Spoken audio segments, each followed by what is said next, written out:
So what is spirit?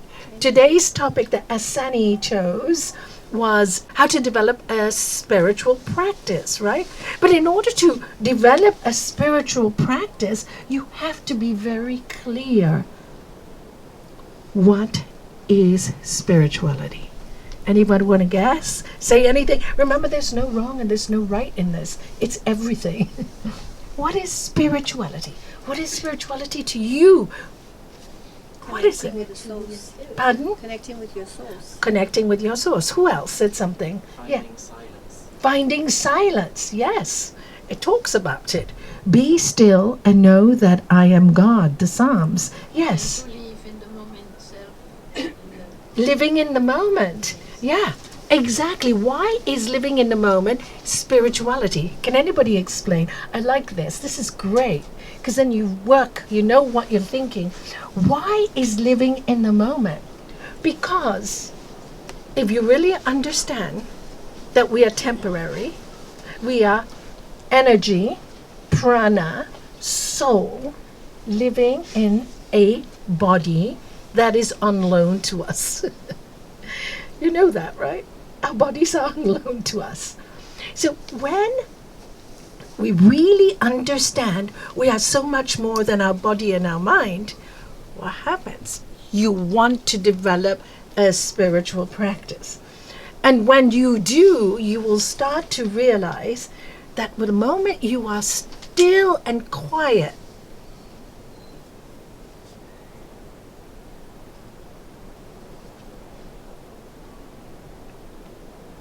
you can be one with everything.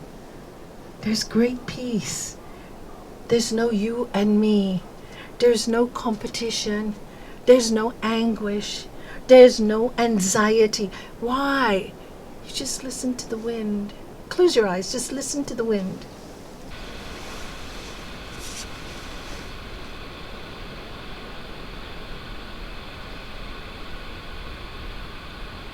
Open your eyes. What stops you from hearing that energy or that frequency of that vibration? Your thoughts. So many thoughts. So many thoughts. What am I going to do tomorrow? Da da da. Life is this. Da da da. I've got a problem. It's those thoughts. So spirituality is understanding that you are spirit. And once you understand that, then you realize, like you said, if you don't live this moment, use this moment to understand who you are, you waste time because you're always in the past or you're in the future. And when you're in the past and you're in the future, you're not really living this life, right? Being in the moment. You see, why do we live in the past? Most people live in the past. They come to the office and they go, oh, my life is so miserable, da da da da. And I will say, right now, right now, sitting here, we're talking. You're smiling. I'm smiling. Right now, is your life so miserable? No, but Nalanie, you don't know what happened to it. No. I understand. Things go on. I understand. But right now, can you admit right now you're okay? Do you know people find it so hard to even admit right now nothing is wrong? Because once you admit that right now everything is okay, then you learn a skill, a habit that you start to develop, and you have to work on this habit, this skill. Nobody can do this for you, friends. You have to develop it yourself. Remember, you're your best doctor, your best psychologist, but you have to choose to be it. You have to trust yourself. So you go, right now, this moment, I'm okay. So let's say you walk out the door and somebody swears at you. Practice. Right now, I am okay. They are swearing. I'm okay. They are swearing. I'm okay. Hard to do. Many years of practice. And I remember my master told this story many years ago, and he said there was once a saint, and he was in India, and he moved into this village where the landlord of the village used to bully all of them and treat them really bad, and hurt them to get more rent, and they had not much money. But they were all petrified of the landlord, kind of like what politicians are doing with our money now. Raise the taxes, Anyway, won't get into that. So anyway, this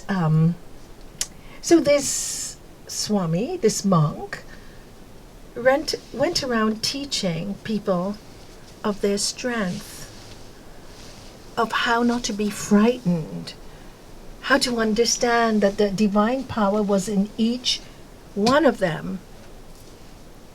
And what was the point? That they lived their life, their entire life, worked so hard, but all the time in fear. What did their life mean? They were spiritual. They were born to connect with, like you said, connect to the gods, connect to nature, connect to love, connect to peace, connect to joy. We came here to experience heaven on earth, but the people were doing other things. So the people became empowered.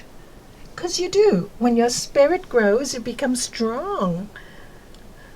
You can become empowered. You lose the fear. So this landlord got really, really upset. So walked into this place when the Swami was talking, and he started insulting him. How dare you come here, swearing and swearing and swearing. And the Swami just smiled. Just smiled. And the landlord said, how do you do that? How do you do that? And started to learn from the Swami. He was so shocked that he could be so horrible. You see, Gandhi taught that as well. Ahimsa, non-violence. When you're faced with violence, what to do. But it's hard. It takes years of developing yourself. Who am I? What am I? So if you can stay constantly in the now, it helps you to become stronger and more empowered. And that's Eckhart Tolle. All of you have read his book, The Power of Now. Well, it's a good book to read. It really is, because he really talks about living in the now. And he had quite a lot of wonderful experiences.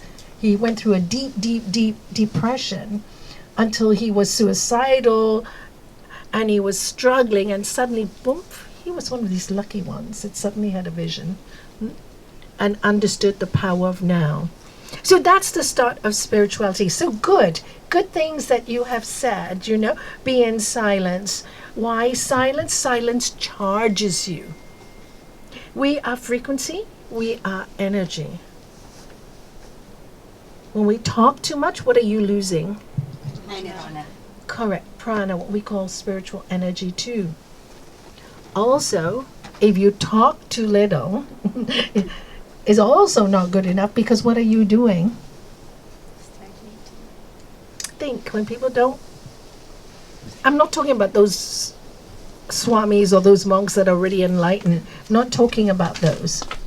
I'm talking about people, normal people, when they don't talk much. Thinking too much. Correct. Holding it in. Afraid of showing who they are.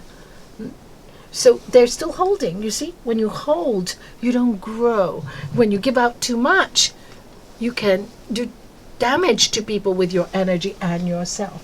So both ways. And this is why yoga is not for the person who eats too much or eats too little, talks too much or talks too little, sleeps too much and sleeps too little.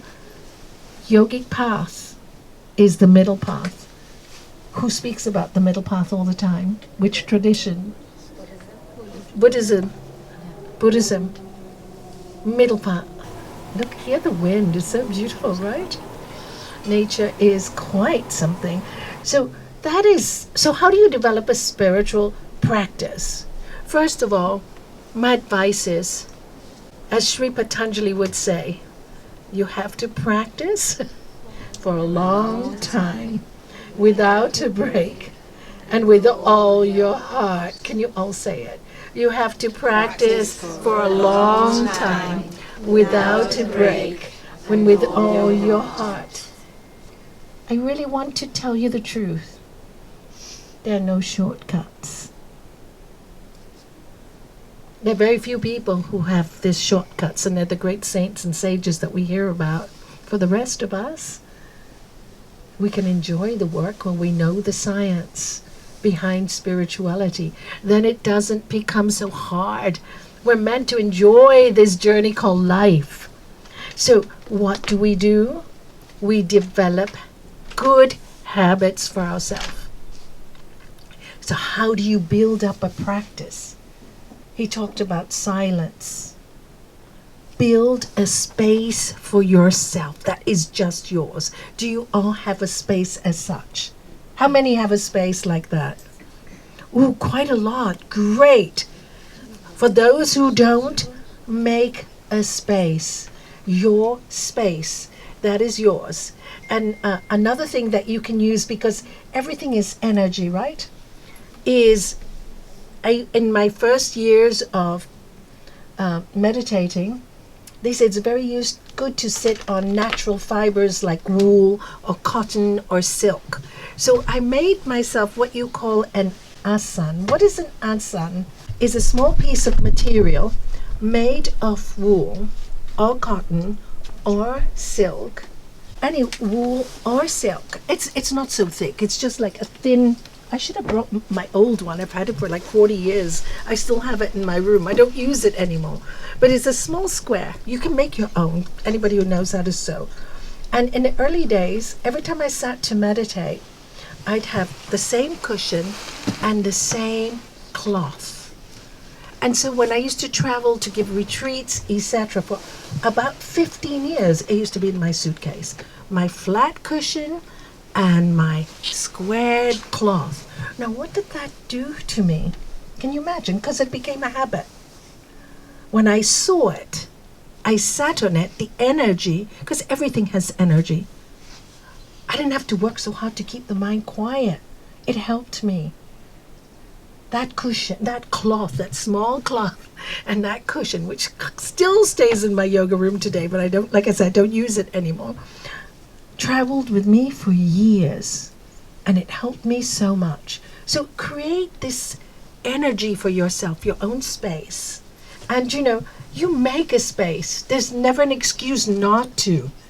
When I first started, I was in a tiny apartment, and I had a little stool, so small, and one of those footstools?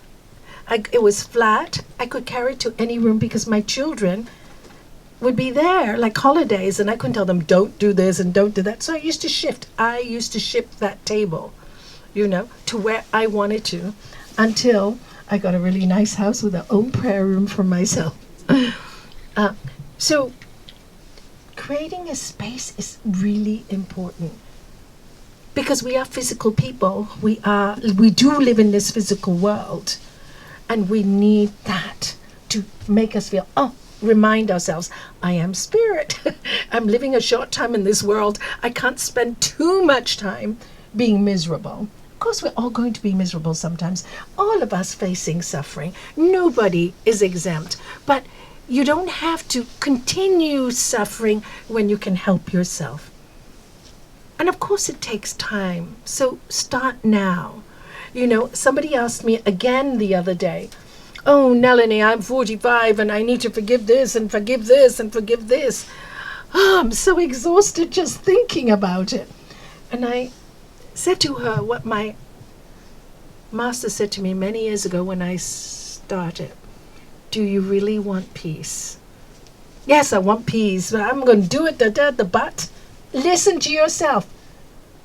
When you have lots of buts, stop them. No excuse, tell yourself. I'm done with the buts. So I asked her again, as my master did me, do you want peace? Yes, of course I do. Then you have no choice. But she said, how long will it take? I said, I don't know. Depends on you. I said, when I started on this path, for me, I just wanted to get on with the work. I realized at that time I was already 33. I didn't have time to waste. I wanted to learn it in this life when I had 2 arms, 2 legs, a body that I could work with. I felt very blessed. I didn't want to waste any time. So I started immediately. And when I started, of course, had a lot of anger, hatred. I'd gone through a lot of pain. So the first thing I learned was I had to forgive all the things that happened to my life that were painful. And it's hard, you know. And when I sat down, and this is why it's so important to make a space for yourself. I sat down, I tried to meditate, and all I heard was anger. Scary. I didn't know I was that angry. So the work started by visualizing everything one by one that I had to forgive. And I really did it with all my heart and all my soul. And Sri Patanjali says, when you do it with all your heart, you will succeed. I just wanted a good life. I just wanted to be good. I didn't want to hurt anybody. I wanted to know if there was a God. Oh, the rest now became boring. I just needed to fix this. And I think we all feel the same. Otherwise, you wouldn't be in this room. You need to fix this, because if this doesn't work, how does it work with the world? It can't. We're always constantly asking people to change or do this because I want you to do it for me. The height of selfishness, isn't it? I'm gonna change for me because I have that choice. I don't have the choice to control somebody else. I can try, but it just brings great arguments and causes so much pain to both parties. You can talk about it, but you can't change anybody who doesn't want to be changed. You really can't. So watch yourself. Watch yourself. Watch yourself. Can't change anyone. So important to watch yourself and develop this awareness. How am I reacting? There's Anthony de Mello who writes a lot on awareness. If you can get his book on awareness or his audibles, brilliant. Be aware what's going on now. This is spiritual practice. And then when you're aware of your world and what's going on, and you sit down and you start to contemplate first, my advice is, people try to meditate right away. It's really quite difficult. You can't keep the mind quiet when all this is going on. So contemplate first. Contemplate first. Contemplate what's happening around you. Why am I going through this? Why is this happening to me? Can I change all those things outside? What I can change, I will change. But can I change all of it? No. So what do I have to change? You tell me. Self. Myself. There's where you have choice. You have choice. And value your choice. When you make a big choice in your life, sometimes it's radical. And people will always find fault with that radicality because you break all their boxes of how life should be. But if you are doing that something from a place of love and kindness and goodness, stick up for yourself. Because if you don't, they'll drag you down. They did it to Lord Jesus. Won't they do it to us? They now trying to do it to my master. They did it to every single master, Paramahansa Yogananda. If you go through history, even Mother Teresa, all the good she's done, no, she's just stealing the money for the church. Oh my God. I met her in Hong Kong, and her energy was just, she's so tiny, just so little. And her energy was just, she walked in the room, I burst out crying. Her energy was so great. So, you know, this is spirituality. And why was the energy so great? Her mind and focus was not I, me, and mine. Situation came. Let me find a solution. They nearly excommunicated her from, they threw her out of the school that she was teaching in India because she wanted to help the poor and she set up these hospitals and places for the very, very poor. And the nuns at the school said she couldn't do that. That wasn't her place. So she wrote to the Pope. There's a movie called The Letters. Mm-hmm. Have any of you seen it? Letters of Mother Teresa. Watch it. See the history behind it. Not so easy. She really had to fight her way through for what she did with her good heart. So ask yourself, where am I working from? Where am I coming from? And the Bhagavad Gita, I know this is very intense and it's quite hard.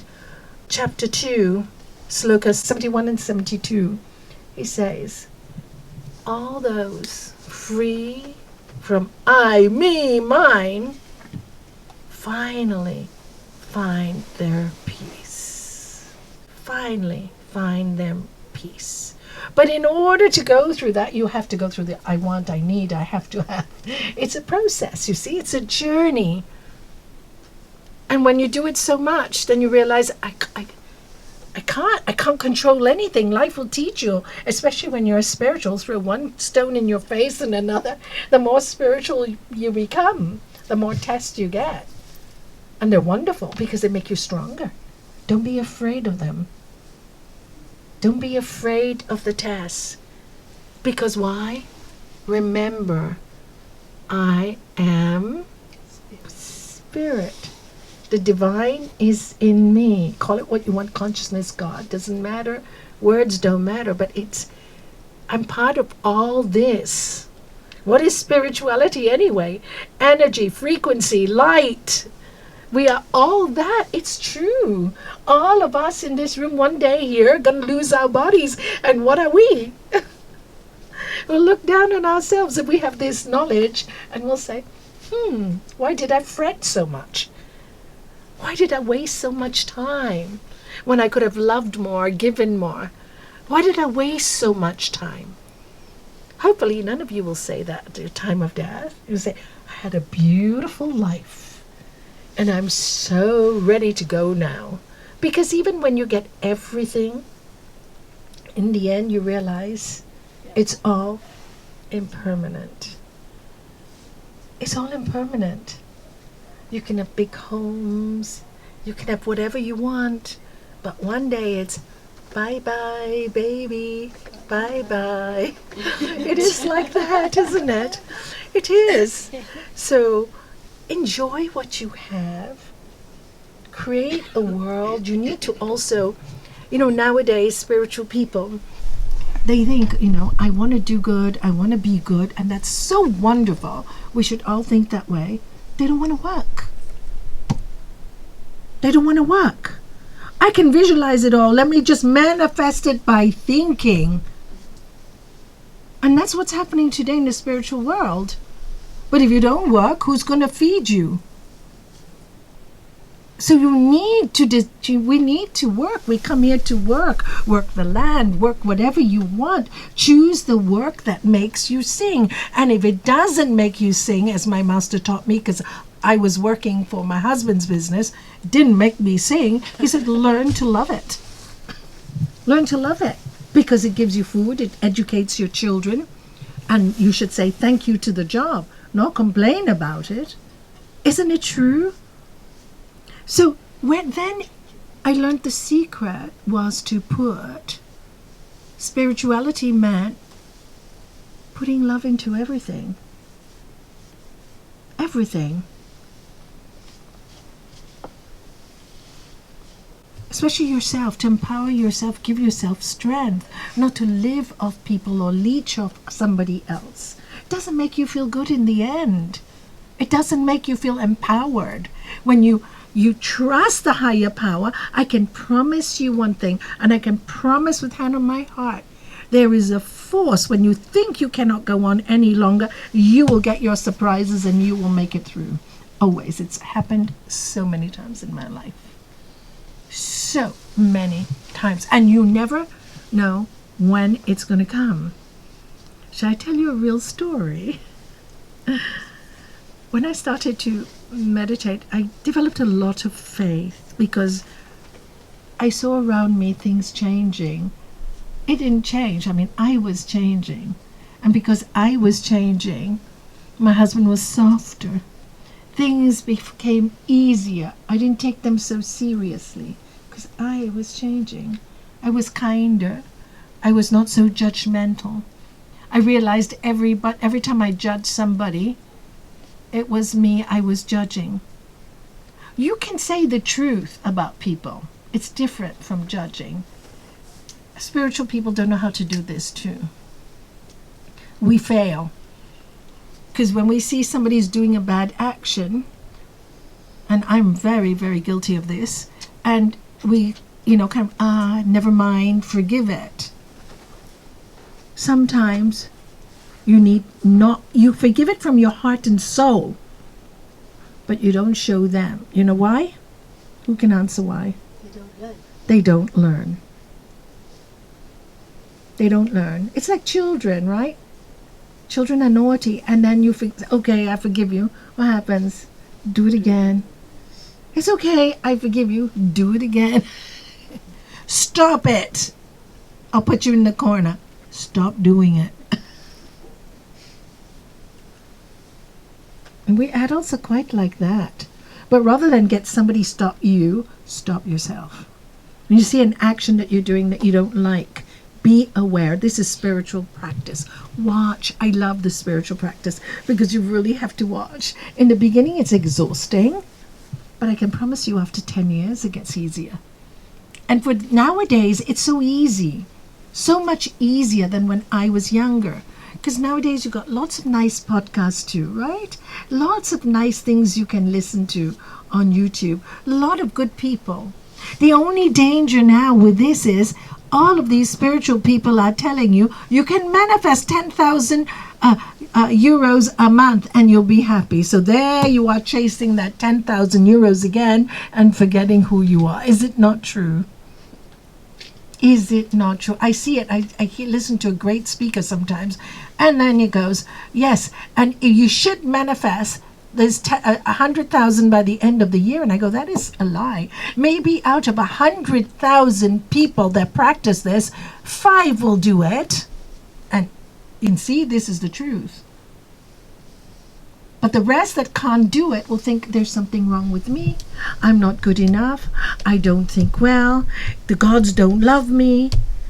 I'm praying every day and manifesting every day and nothing's happening. Because, my friends, the actions are really important. And we need to work. We need to work. We need to put the effort in. Words without action are not worth anything. You all know it. People can say, I love you. Oh, you know I love you, and they don't do anything for you. Very easy to love people when you don't make sacrifices. Isn't it easy? So easy to say I love you. Oh, but I love you, but I won't do this for you. I'm tired now. You do it. Happens all the time. I see it in many marriages. I love my husband, or I love my wife. So now you see they're down. Why can't you pick them up and help them? Oh, no, it's their job. Is that love? Is that love? See, it's what is real love? You're willing to sacrifice yourself is real love. And mothers know this, fathers know this. You have children, you know this really well. Stay up all night when your child is sick. You'll be exhausted the next day, but you couldn't have slept. You couldn't have slept because you love your child. Do you see? Oh, I couldn't sleep all night. Yeah, young children do that. It's normal. You won't sleep for 4 or 5 years. Don't worry about it. But afterwards, they will teach you such a secret that nobody else can teach you. The joy of serving them. You know, when they grow up, like now I see my grandchildren, 24, 22. The other day, my granddaughter came over. Les and I said, we'll take you out for a meal. And she's now got a job, right? And she's working really hard. And we take her out for a meal, and just at the end of the meal, we ask for the bill, and they say, it's already done. My granddaughter had insisted to pay it. And I said, no, you're earning money. It's difficult this time. We are taking Les, and I said, we're taking you. We are taking... Gran, let us do it. We're so grateful for all you've done for us. Isn't that nice to see? That they learn to give back? It's such a nice feeling. And all the years when they were little, I used to tell them these stories. The good you do comes back to you. The evil you do stays with you. And guess what? Habit. Listening. Again and again. What do they call it now? Neuroplasticity. The yogis knew it of old. So spiritual practice. Understand what you're doing. Understand what you want from yourself. Observe things every day. I've got a piece of paper, simple to hand out. Bhakti will hand it out later. Simple things. And then create your space. Analyze your own mind. Not too much, because you'll drive yourself crazy. When it goes on and on and on, you take a deep breath and say, stop. And do a mantra. Repeat a mantra. You all know what a mantra is? Yes, repeat one. Constantly, constantly, constantly, constantly. Helps you so much to remind you who you are. Who you really are. Music is a great source of help. When you start, you put on some nice music, because there's so much noise in our world today. So you put some nice music. Breathing is vital, because breathing connects you to that which is ethereal. That which you can't touch. It connects you.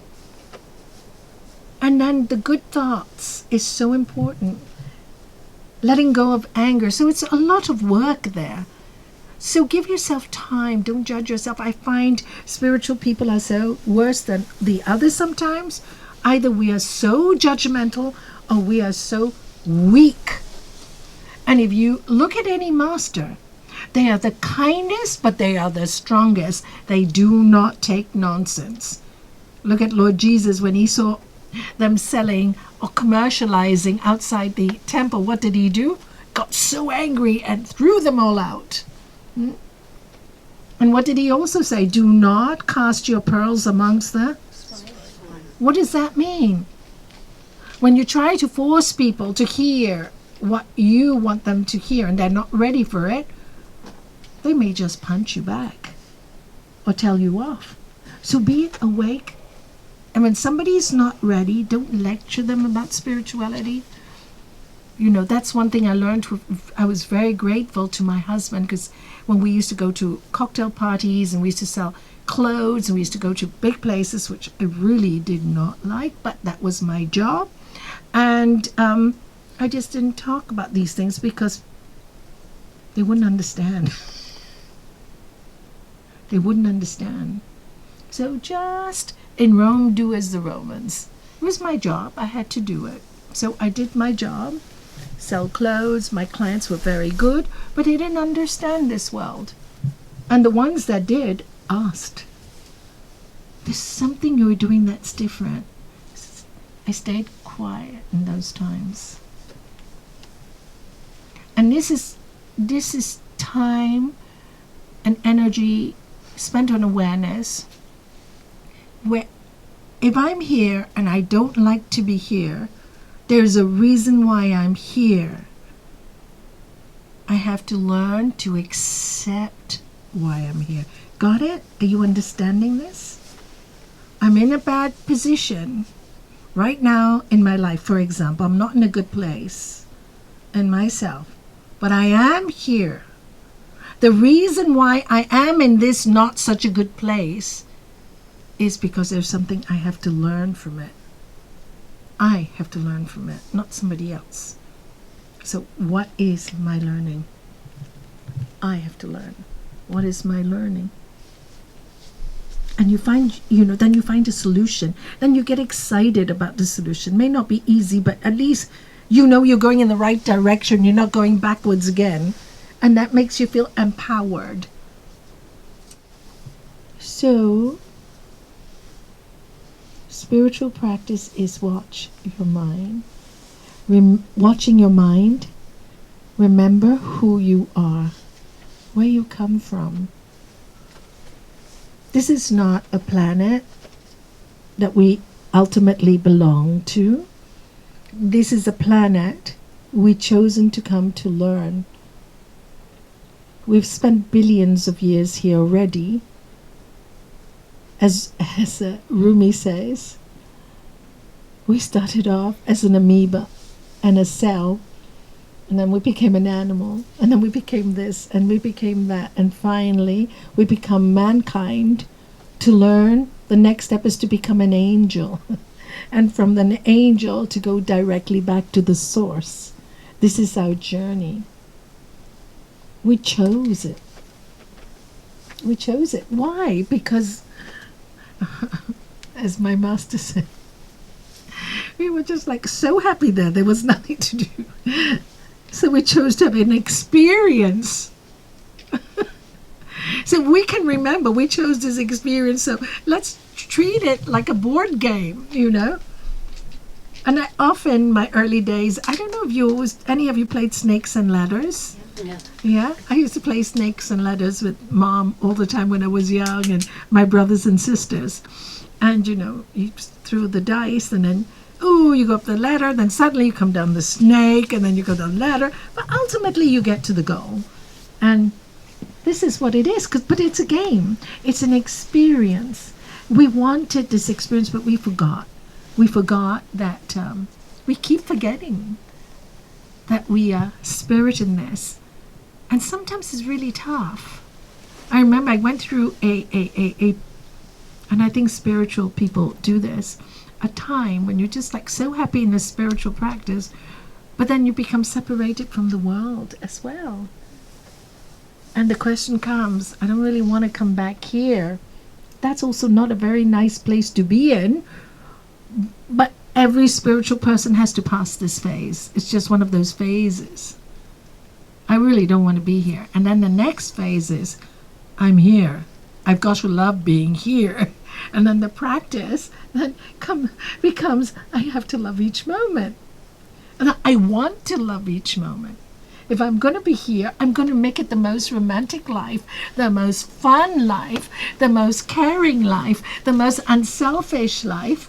And I'm going to remove so many I, me minds from my vocabulary. That's what I'm going to do. And I'm going to love everything I do. And that's when the bliss comes in. That's when the bliss comes in from inside. And then you realize, you know what? The divine always just wanted me to feel this way, to love and to be happy. Wow, I finally got here. And I'm human. And it doesn't matter, I can make mistakes. I'm always forgiven. But so long as I don't make the bad mistakes again and again and again, then I have to suffer again and again and again.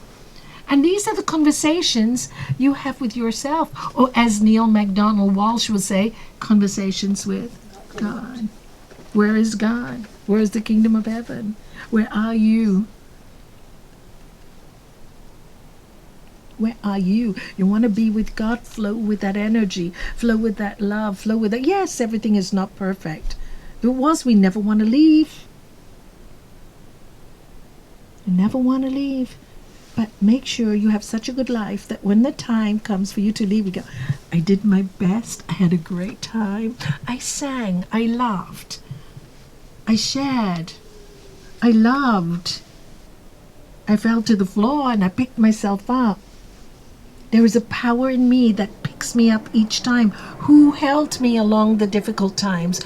Who helped you? You all know you've had terrible times when you felt so alone. What was it that picked you up? Have faith in that picked you up through those difficult times. Look back and see how you went through it. Who was there with you? Your divine self. Your divine self, your spiritual self, your connection to God. Call it what you want. For me, I have no doubts there is this energy called God. If it takes a man to make all these machines, what did it take? What intelligence did it take? I won't call this God a man or whatever. What intelligence did it take to create us? Something had to create us. And I'm sure many other kind of species in many other planets that we don't even know about. This is not the only place there is. You just have to look up at the sky and know we're this small compared to all the universe. And then you have fun. You don't get so involved in the small stuff. It's true. It's nice to see you laugh. I like it when you laugh. What else can you do anyway, right? It's a bad day. It's a bad day. No point disturbing anybody else. I'm going to my room, say it's a bad day, and then laugh at myself for acting like that. Big deal. You bad day one day, next day you come out and you're happy again. As long as you don't disturb anybody else with your nasty energy. Know it. Take responsibility for yourself. It's a great feeling. It's such a great feeling. Don't give your power away. We're divine. Keep saying that. I'm divine. I'm divine. You know, ask and you shall receive. Knock and you shall. The door shall be open to you. Seek and you shall find. It's absolutely true. All these modern things that you're listening to, that's exactly what they're saying. Only thing is, it didn't ask you to seek for millions of dollars. It asked you to seek for your soul, for your life, for who you are. That was your goal. And if you get bliss, no amount of money can pay for that bliss. Nothing. So if you have enough to eat and you have a home to sleep in and you have a bed, whoa, we're better than millions of people. And that's it. And just like, as long as we pay our bills. So if you need to pay your bills, you need to work. So work. No big deal. Work is not a bad word. It's a wonderful word. It makes you strong. It keeps your brain alive. Do you know why so many people are getting dementia today? Because when they retire, they think, oh, I'm just going to play golf, or I'm just going to do this, and I'm just going to do that. After 6 months, there's nothing to stimulate the brain. The brain's no longer working. The machine, if what you don't use, so the machine breaks down. Also, what you overuse, what happens? You also lose. You also lose because you put such a strain on it, and that's what they call burnout, right? How many people have burnouts in businesses? I've seen, oh, I had 3 jobs, so I had a burnout. Oh, I wanted to make so much, and I've been in so much stress, a burnout. Even in the spiritual world, I need to make so much from my yoga school, my yoga class, and burnout. Because the focus is on the result, not on the moment, not on the love for your work, not on the love for life. Focus on the now. If you focus on what you're going to get, you may be disappointed. So this is the spiritual study.